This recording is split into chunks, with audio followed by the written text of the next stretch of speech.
warahmatullahi wabarakatuh. We are from Group 9. Today, we would like to discuss about the impact of COVID-19 on tourism industry Malaysia. Prepare for Dr. Muhammad Razani bin Muhammad Jali.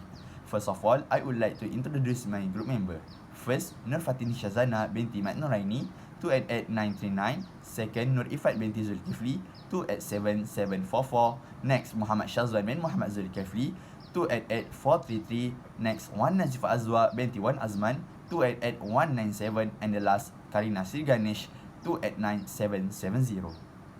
Hello, my name is Muhammad Shazwan bin Muhammad Zulkifli. My metric number is 288433. Today, I will talk about background of Malaysian tourism industry performance in 2019. From January to September of this year, the Malaysian tourist sector performed better than expected. From January to September 2019, international tourist visit to Malaysia increased by 3.7% to 20,109,203 visitors, up from 19,386,115 visitors in the same period the previous year. Furthermore, from January to September 2019, per capita spending increased by 3.1%. Following that, due to the global spread of COVID-19 virus which has affected the tourism industry, Malaysia tourism performance from January to September 2020 remained poor.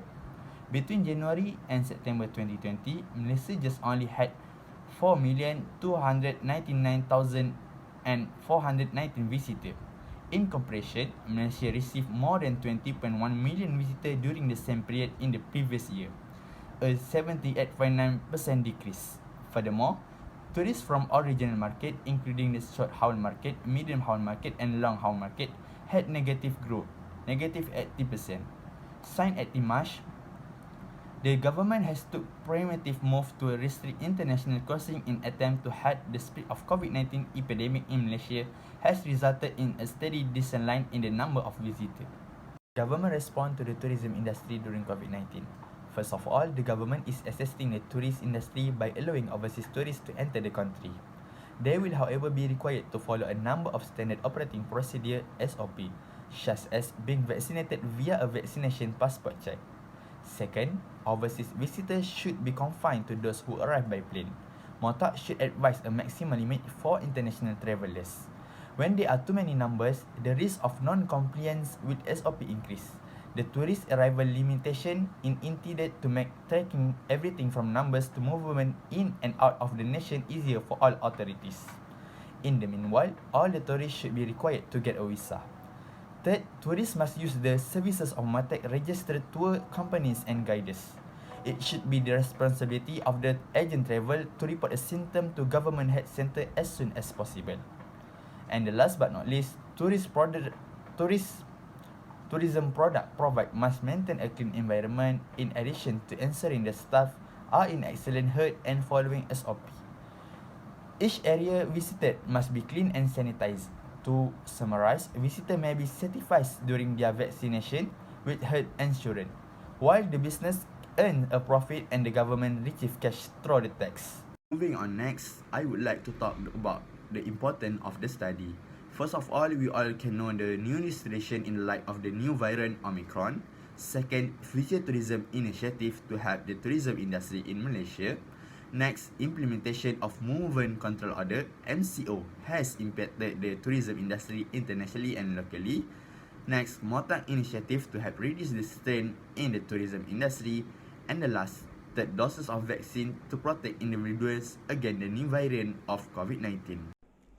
My name is Nur Fatini Shazana binti Mat Nuraini. My metric number 288939. I will explain about importance of tourism industry. Many economies all around the world rely on tourism to survive. In certain respects, tourism helps host cities. Tourism boosts the economy, thousands of jobs are created, infrastructure is improved, and cultural interactions between visitors and locals are encouraged. At numerous organizations, tourism provides a broad range of good-sized employments. This work may be done in a spread of industries, which includes agriculture, communications, health, and education. Tourism industry creates opportunities for entrepreneurs, employment generations, and contributions to government revenue. Creates opportunities for entrepreneurs. Tourism is a business that requires a high level of entrepreneurial activity and involvement to address the growing expectation and enormous requirements. Tourist goods must be more innovative and diverse.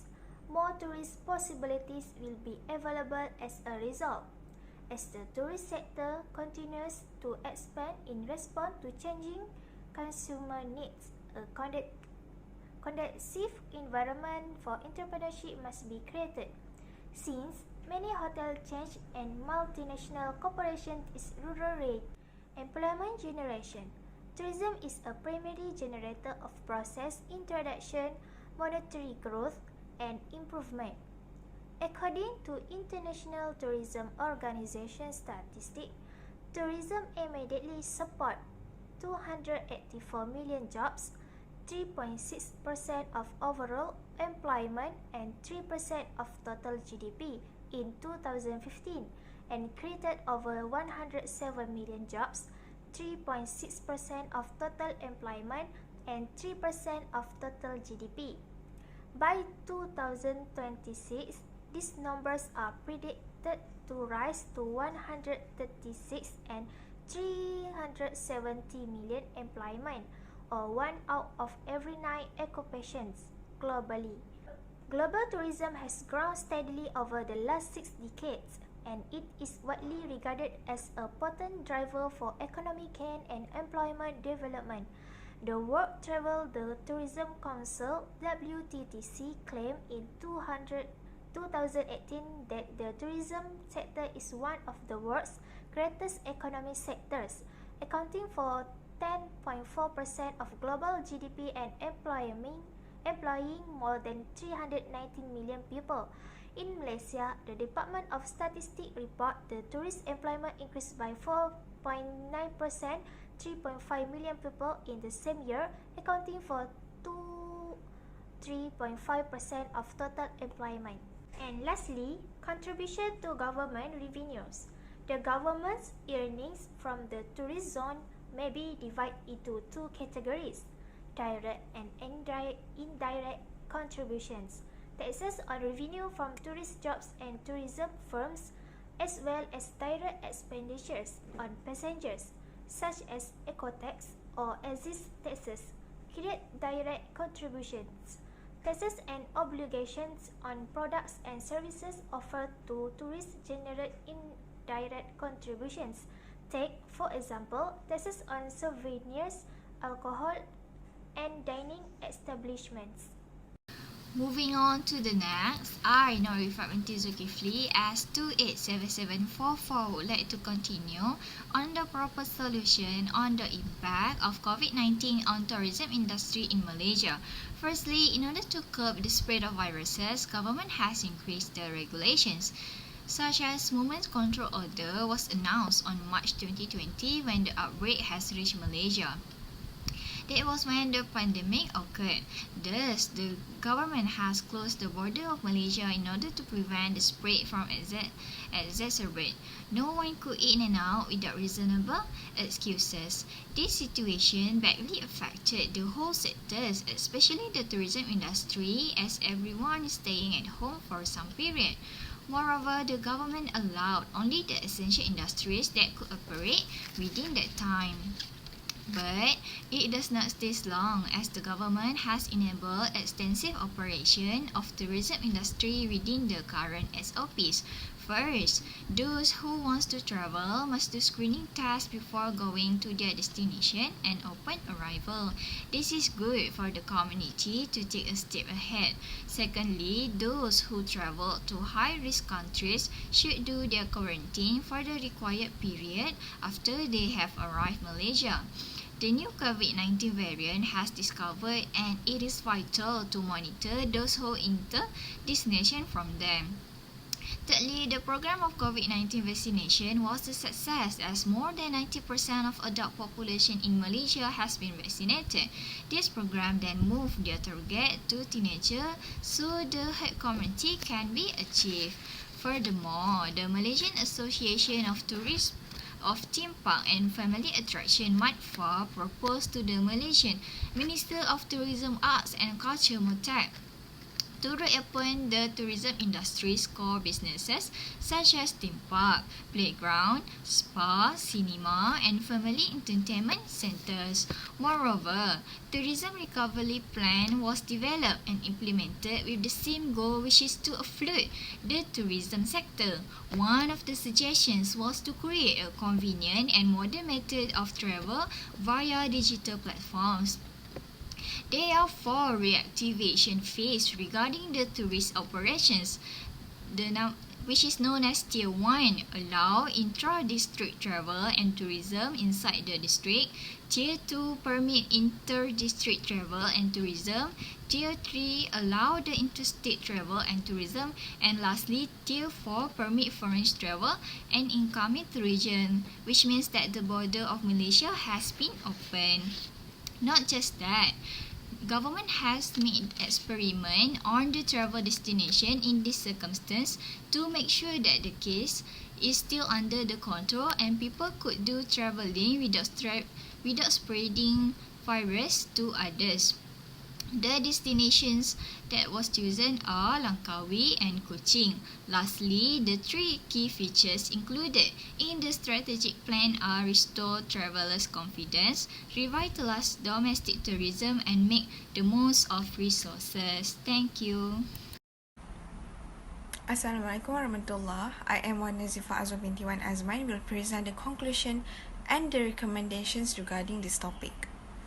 Firstly, travellers who were mostly impacted in the early phases of the pandemic did not become direct suppliers of the pandemic, which had an impact on travel and tourism. This is because of its innovation, ease of transportation, and speed through the jet travel, as well as widespread media interest. The SARS pandemic raised worldwide travel challenge.